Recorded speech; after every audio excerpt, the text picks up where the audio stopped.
The Gateway brings you the day's news from the St. Louis region and across Missouri. It also includes stories from the Illinois side of the river and our Metro East reporter, Will Bauer. In Alton, in Belleville, in East St. Louis, in Edwardsville, in Cahokia Heights, at Scott Air Force Base, I'm Will Bauer. St. Louis Public Radio. Listen to reports from Will and all of our journalists weekdays on the Gateway, on the STLPR app, and wherever you get podcasts. State Representative Rochelle Walton Gray spent 8 years in the Missouri House, but in just one night, she might have shaken up St. Louis County politics for the foreseeable future. The Blackjack Democrat joins us next on another edition of Politically Speaking. 9, 8, 7, 6, 5, 4, 3, 2, 1. I think that is fair As to I say. say, hands to kiss and babies to shake. But I think my record speaks for itself. That's a really good question. Hello and welcome to the Politically Speaking podcast. I'm your host, Jason Rosenbaum, a reporter with St. Louis Public Radio. Joining me as my guest host for the vacationing Joe Manis we have Rochelle Lippmann. And as our special guest today, the woman that has shook up St. Louis County politics to its core, we have as our special guest Rochelle Walton Gray. a state representative, a Democrat, and by January 1st, 2017, she will be the new county councilwoman for the 4th District. Welcome. This is the first time you've been on our show. We're thrilled to have you on. Thank you so much.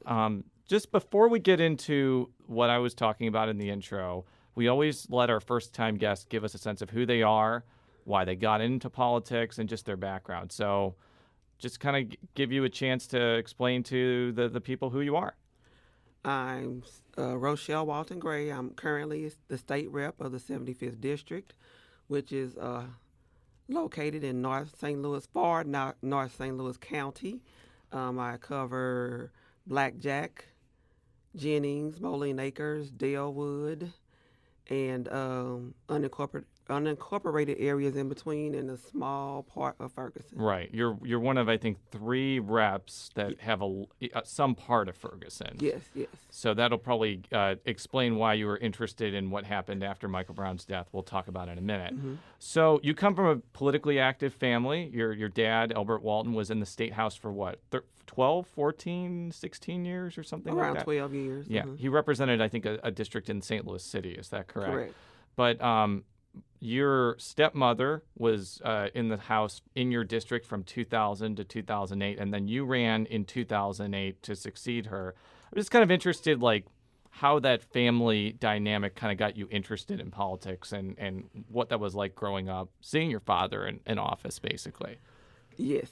Of course, spent a lot of time. I actually work in my dad's law office, for one, as a legal administrator. So I saw a lot of what went on during election time. But of course, as he went through the process of being a legislator as well, spent quite a lot of time in Jefferson City as well, visiting and yeah, it's a different place. And I've always had some interest, I guess I should say, not per se in politics, but in activism and community activism. Was always on my student council, and even in college, got on the council there as well. So it just kind of continued on. I started my family though, and I wasn't as involved. So when he moved to St. Louis County and didn't run anymore, and he kind of posed the question as if I were, asking if I wanted to run, but I had my children, so I decided no. And he ran his wife, and she was in the office prior to me, did a great job, Juanita Walton, and after she turned out, I ran, and she was very instrumental in my after I won and getting me involved with a lot of organizations. Now this is going to be a recurring theme, but I think there was a primary in that election. You had to run against what, 2 other people, I think? In my first election, I think it was just one. The other person could have been Like an also ran candidate or something like that. Right, but primarily just one opponent. Yeah, but you won. I think you won pretty handily in that contest, and you did have another tough election in 12 when you ran against fellow incumbent Sylvester Taylor after redistricting. Yes. And this is again going to become a reoccurring theme. He had the support of a lot of labor unions, and I guess was seen as the more liberal or progressive candidate. Not to say that you're not, but you still ended up winning again by I think a pretty decisive margin. I just got to ask, do you like running in these primaries? Is it kind of like a fun spectator sport for you, or is it kind of just like annoying or something like that? No, it's not annoying, but no, it's not fun. It's not fun. It's whenever I think back on election campaigning, rather, it's I don't know the word to use. It's not happy thought. It's a lot of work, a lot of work. I mean, I don't take it lightly. No matter who my opponent is, I work very, very hard to make sure that I have a grassroots campaign and that I am part of the campaign. In 2008 and 2012, my canvassers never canvassed if I wasn't there. I was always there when they canvassed, or they were with me, I guess I should say.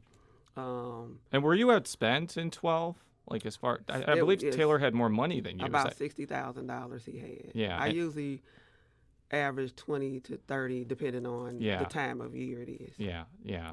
So how was it, do you think, obviously when you're running against an incumbent, it's not always necessarily name recognition and that they're both sort of recognized. What do you think, especially after that the redistricting primary in 12, enabled you to hang on to the district despite running against somebody who was also known in the district?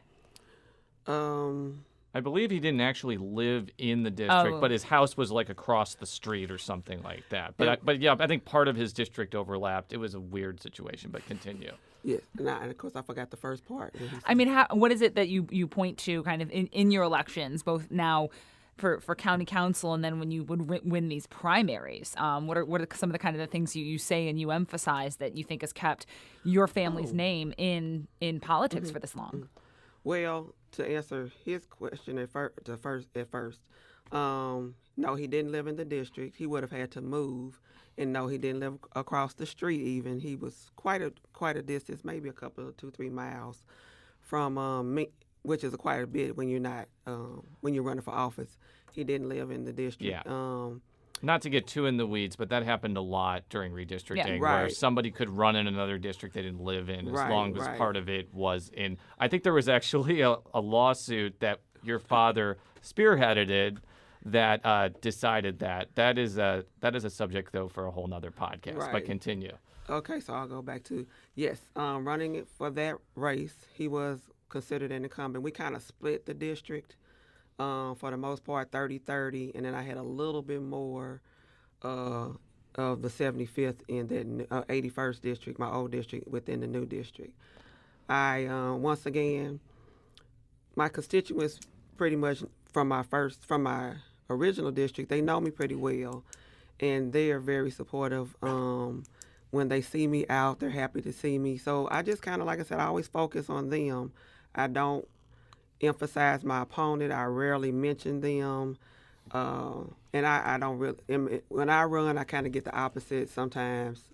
But I just work a grassroots campaign. I didn't worry about the fact that he was considered an incumbent.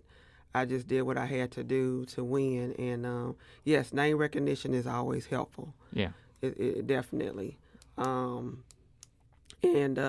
that's something to be considered when my husband ran as well. So yes, but we didn't focus on the name. It was me, and especially in this election. And I don't know if it's okay to go into this. Yeah, that was what I was going to say next. So that's a perfect transition to what happened just a few days ago. So I'll give our readers or listeners, depending on what you're doing, a little bit of background.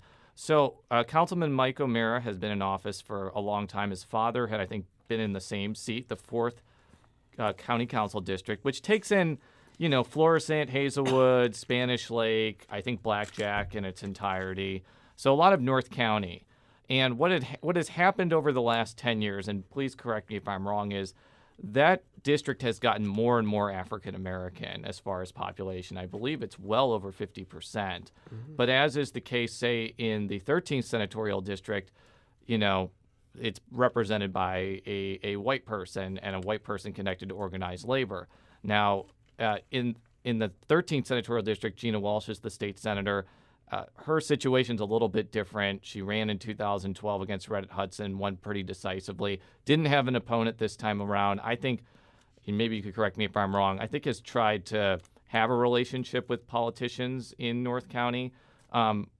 O'Mara, though, had done some things that had made pretty much some people upset, which I'm sure you're going to get into. So what prompted you to run against him? Because you're terming out of the House. It was kind of a risk-free thing, but as I kind of just mentioned, it was not necessarily an easy thing to take on an incumbent, especially one that was intricately connected to organized labor like this. So what prompted you to get into the race, and what was your thought process?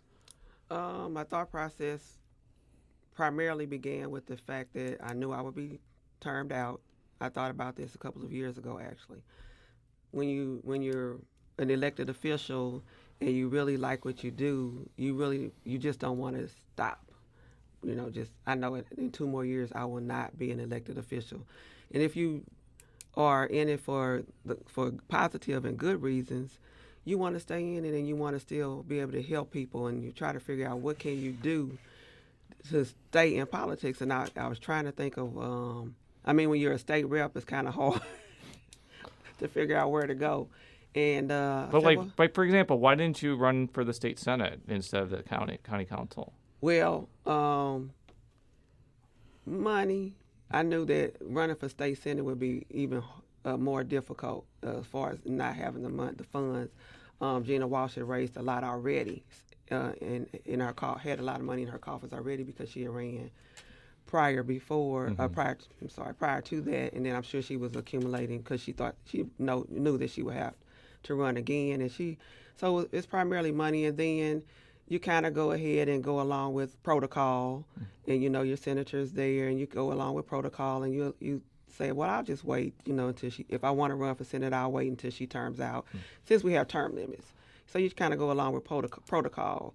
So I just considered running for St. Louis County Council. And I told you before, I really didn't think about the labor issue.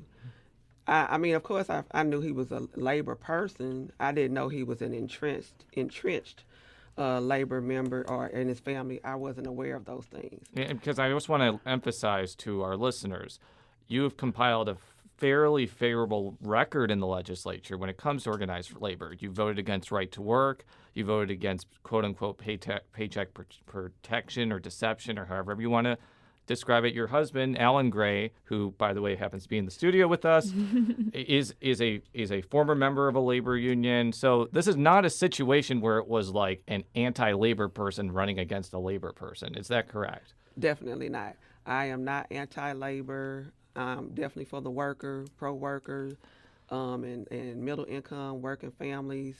I think I have actually 100% voting record with the unions. Did not support right to work. There was also the building and trades bill. That, as African Americans, we met about that bill. We met with MOCAN and the Black Caucus met.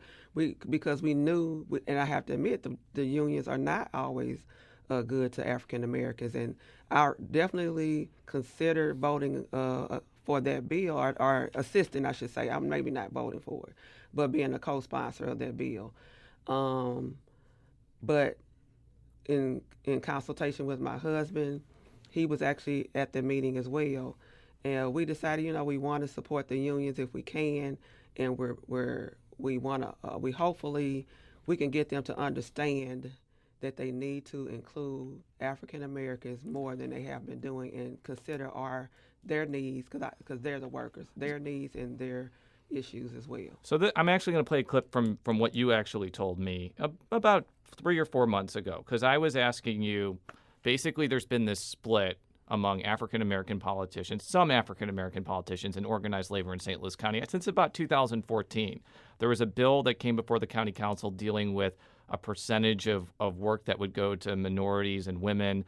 It kind of got wrapped up in does the contractor have to have an apprenticeship program? And it really caused a lot of consternation among political leaders. So I asked you how important you think it would be to bridge that gap before the general election, because it's going to be important for a lot of statewide candidates. Here's what you had to say. We need to get organized labor, and African American community needs to get together and let the community pick who they want to run for office. And then organized labor needs to get behind our candidates, and they can't keep picking our candidates for our community. And it's been said time and time again that the workers, the people who belong to the unions, have candidates that they support and want to run, but then leadership supports someone else. Right. And that's not fair. I thought that was a really interesting point, and I thought it would just give you a chance to kind of elaborate on that, because I think I don't want to put words in your mouth, but I think it's part of a phenomenon in North St. Louis County politics. So kind of elaborate on what you told me a few months ago. Yes, one thing that happens in Jefferson City, people come to our offices and they either lobby for bills or they thank us for our support.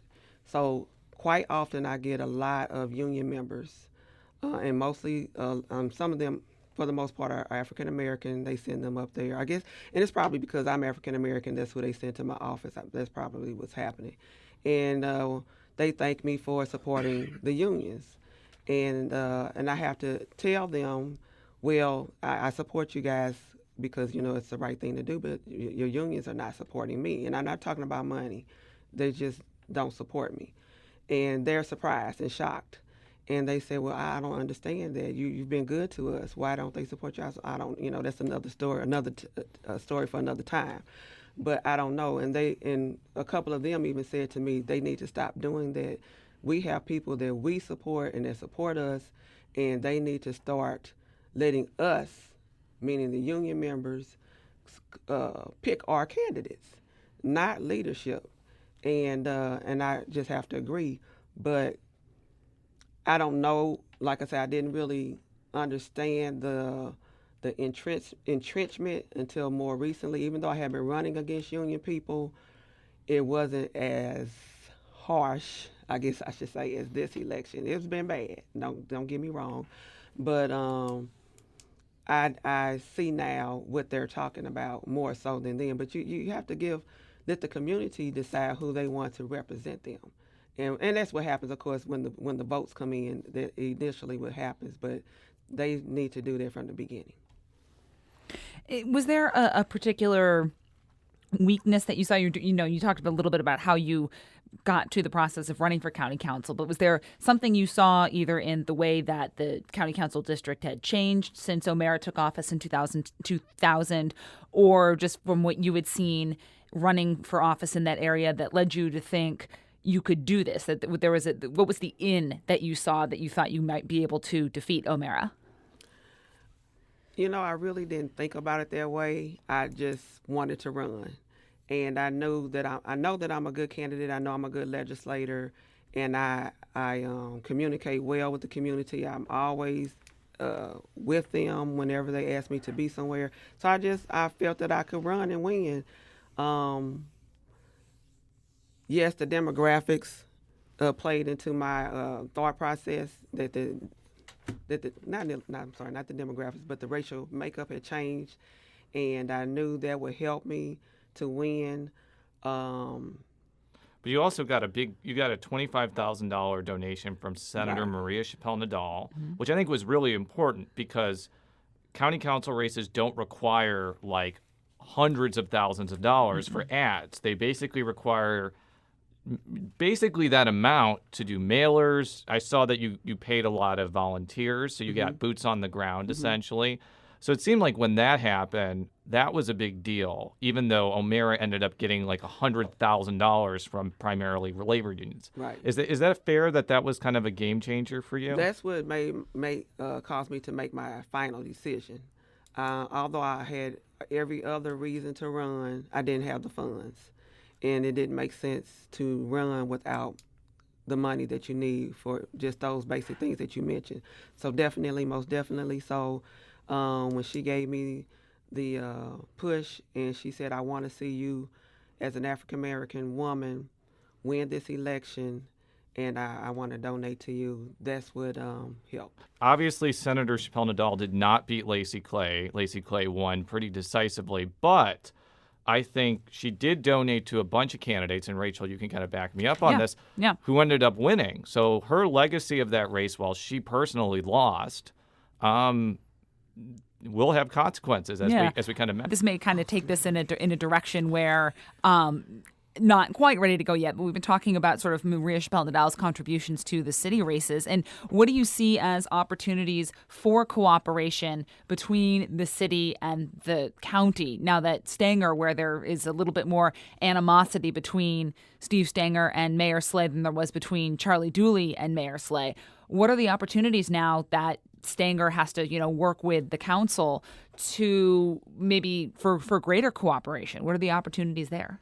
Yes, I see great opportunity there. Once again, I have great relationships with many of the city elected officials. Most of us who live in the county now, we grew up in the city and we have a connection with those people. We don't want to just leave the city and not have any type of interaction or relationship or commonality. And yes, I think there should be more cooperation. A lot of the city officials did support me because as in the legislature, we try to support one another. If they need a particular piece of legislation, we try to support it and vice versa, especially as African Americans.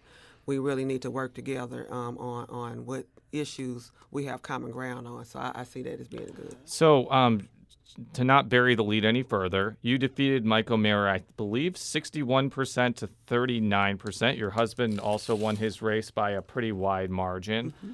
What do you think caused that victory? Because I have some theories. Could be the demographics finally caught up with O'Meara. It could be his sponsorship of the renters bill that caused some controversy.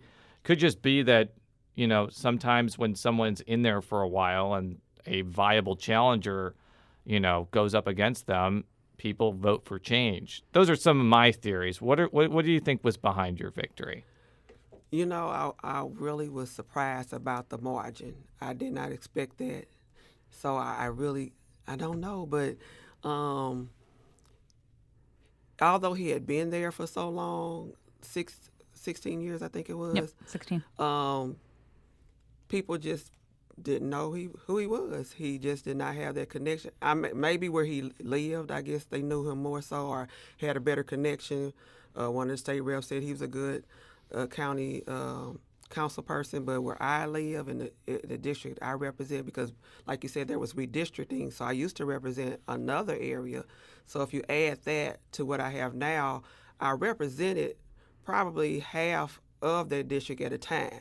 So my name was known, and the district that I lost, which was the part of the district that I lost through redistricting, were some of my best constituents. They contacted me often. They supported me a lot, and I think that helped. That I had represented half of the district, and they saw me more. They were more. They had a better connection, I guess is the word, with me than they did with Mr. O'Meara. And they just felt that he was not accessible. Many people just said, I just cannot reach my county council person. Something that was mentioned in another interview that I had is a lot of the county is unincorporated. Mm-hmm. So they had no one else to go to. They had no city council person. They only had his office or the county council or the county executive's office to reach out to. And when you're not getting any assistance, and you can't solve everyone's problem, and I don't want to make anyone think that that's my intention to solve everyone's problem, because that's impossible. But I will very much be accessible. You will be able to reach me, and I will contact you back and someone from my office. We will do the best that we can. Mm-hmm. But when you feel like you're not getting any access, that's disheartening. Yeah. Well, let's talk about the impact going further and why I think your win is so important. So I follow county council dynamics pretty closely. And even though it's a 5-2 majority for the Democrats, it's kind of deceiving, because oftentimes, as we saw during the Charlie Dooley administration, when a block of those Democrats no longer support the county executive and they join with the 2 Republicans, you can't do anything on the council anymore. That, I think, is one of the many reasons why Charlie Dooley lost re-election, is that he couldn't push things through the council anymore and had more and more contentious council meetings, among other things. When Steve Stenger became county executive, he basically had a de facto 6-1 majority on the council because the 2 Republicans, Colleen Wassinger and Mark Harder, often joined with O'Mara, Kevin O'Leary, Dolan, and Page to vote on most things. The odd person out usually was Hazel Irby, who is a councilwoman from University City. As time went on, the 2 Republicans often voted against Stenger with Irby, so it became 4-3 as time went on. So the fact that O'Mara is gone now and has been replaced by somebody who I would not classify you as an ally of Steve Stenger at all. He no longer has a functioning majority on that council for controversial things. And that's going to make his life a lot more difficult if he wants to put something that's controversial. I say controversial because most things pass through the council unanimously. But when you're talking about big policy changes that upset some people, it divides a little bit more. So that's my backdrop. What do you see going forward is going to be the reality for Steve Stenger once you join the council? Well, definitely will not support things that don't help our community, which is North St. Louis County, and then of course the entire county as well. But I don't want to be too antagonistic towards Stenger, but I will support my community at all times. The minority contract bill, that supports my community. That bill was good for my community. The rental landlord tenant bill was not good for my community. And that's where my allegiance lies. It's not with Stenger and it's not with anyone else. It's with my constituents. And whatever they want me to do or ask me to do, that's what I would try to do. Are there issues where you hope that now that there is this new 4-3 split, I don't think neither Jason or I is implying that you're automatically going to vote against Stenger or just simply to be antagonistic, as you put it. But what issues would you like to see him now that there is more need for negotiation to come to the table on? Where would you like him to say, hey, let's talk about this, rather than just maybe saying, I'm going to put this through because I can? Definitely the minority contract bill. That was very important to us. I actually got support from small businesses because they recognized that that's where they're small businesses, and they started even smaller, and they realized that they needed to support their minority small businesses as well. And I got a lot of support from them coming to me, letting me know that what happened that day, which I wasn't there, of course, was a travesty when that bill didn't pass, and the vote that occurred that day. And what I see, too, is maybe not that this 4-person block, if they can stay together on the issue, is going to defeat Stenger's initiatives. It basically is leverage for him to come to the table. If you have a problem with something, or if Hazel Irby has a problem with something, or if Harder or Wassinger have a problem with something, and you can get 4 votes to defeat it, you basically can go to him and say, you got to change it, or we're going to basically vote it down. Is that basically what you think could happen from now on? Yes, and being in the legislature, I understand that process. When I first got there, we were not in a super minority. We were just in the minority. We got a lot more done. They had to work with, the Republicans had to work with the Democrats. We had to discuss things. We had to hash things out. The only time I saw that happen when we became the super minority was with the education transfer bill. That was the only time we sat down, 2 groups of people, and had to work it out. So yes, if it's close like this, most of the times you will have to sit down with all concerned parties and determine how you can come to a agreement. So I totally understand that process, and I know how that will work. I do want to just ask, what is kind of your relationship with Hazel Irby? Because she's her own political woman, so to speak. You're your own person. Do you guys have a good relationship, or what's kind of your relationship like? Because that could be crucial to if you can do this 4-person block that I mentioned. Yes, we do. We have a good relationship. She's actually been a friend of the family prior to her election. She was part of our team, I guess you could say, and we worked together. I wasn't running for office then, but I was part of the campaign teams at that time, and we helped her get elected. So we have a good relationship. We kept it, especially because we both are in this area, so we see each other from time to time. Of course, our relationship has since when Dooley ran for office the last time, and she ran, we became a little bit. Our relationship grew a little more, and it's growing more and more with my running now. I just mentioned that because she and O'Mara did not really get along very much, and I think that she was pretty happy with the result on Tuesday. In the legislature, you sponsored a lot of bills kind of dealing with the aftermath of the Michael Brown shooting, trying to impart training on law enforcement. I think I remember you sponsored like literally several dozen bills. You were one of the more prolific bill sponsors on that. I'm sure, were very frustrated when many of those bills didn't get hearings, let alone get serious consideration. And, that might have been because you were in the super minority, that they wanted to focus on like Senate Bill 5 rather than anything else. So now you're coming into this St. Louis County, the epicenter of where Ferguson happened.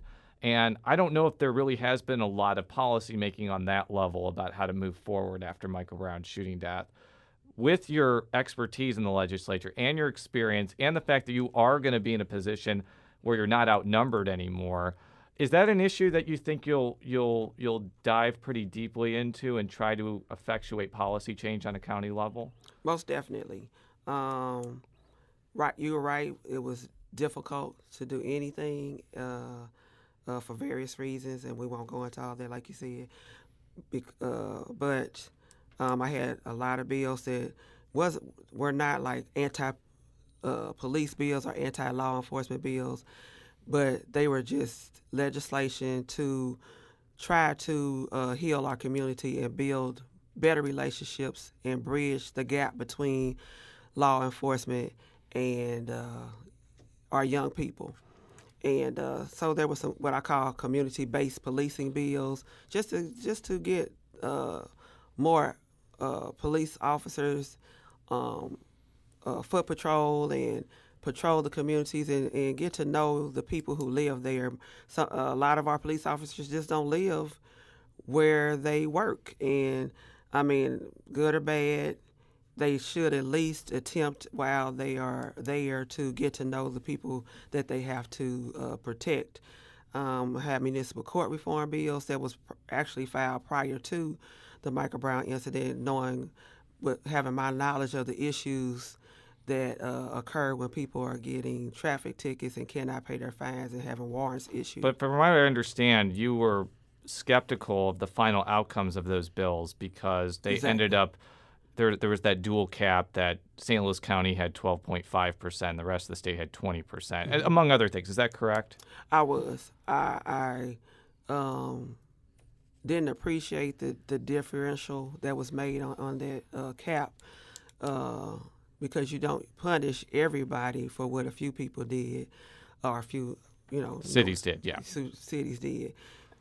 But I know that my constituents were probably happy, but you don't want to bankrupt your city, and that would make it even worse on you. So there just needed to be some reform done at these courts and cities with regard to traffic violations. So my last question for you, and this was the question I was trying to think of before. So I think this will be the first time 2 African Americans have been on the council at the same time. So that means 2 out of 7 will have representation as opposed to just being the Hazel Irby seat or the Charlie Dooley seat. What do you think that's going to mean for the African American community in St. Louis County, which is 25% of the population, but oftentimes just didn't have a lot of representation on the council? Even when Hazel Irby was there with the Stenger situation, she was often kind of the voice in the wilderness as opposed to somebody who could actually, effectuate policy change. What do you think that means for the council, that it's getting more diverse racially? Oh, it means a lot. we're finally, as they say, have a seat at the table. My constituents, her constituents, will be well represented. Both of us have done, I think, pretty good jobs at representing our community so far, and especially on I can speak for myself, of course. I especially intend to continue what I've tried to do, but hopefully can now actually have some impact on my community. And once again, I just like for them to let me know what they need. Let me know what you need, because I've been at the state level and not didn't function as much on the local level. But let me know, and we'll work with Hazel and whoever else I can to see what we can do to change some things. Some things are not changeable. Some things are just annoyances that can't be changed, but some things are possible. Well, we look forward to you taking your seat after January 1st, 2017, I think, is when you get inaugurated. Mm-hmm. It's going to certainly make the council meetings a little bit more interesting for the media to cover, especially when something that requires some negotiation comes before us. Thank you very much for coming on such short notice. I know that you and your husband deserve a well-deserved rest after Election Day. For all of our stories, stlpublicradio.org. Follow me on Twitter at @JRosenbaum. Follow Rachel on Twitter at R. Lippmann, 2 P's and 2 N's. I know that I don't think you're on Twitter, but is there any No. way to get a hold of you, like a website or Facebook or anything like that? Yes, I have a website. Vote the number 4. Rochelle Gray is my website, and Facebook page, of course, and I guess email if you want to catch me. Email me. Yeah. But all of that is on the website. All of that information. Very good. We'll be back next time. Until then, so long. When I used to go out, I would know everyone that I saw. Now I go out alone, if I go out at all. When I used to go out, I know everyone I saw.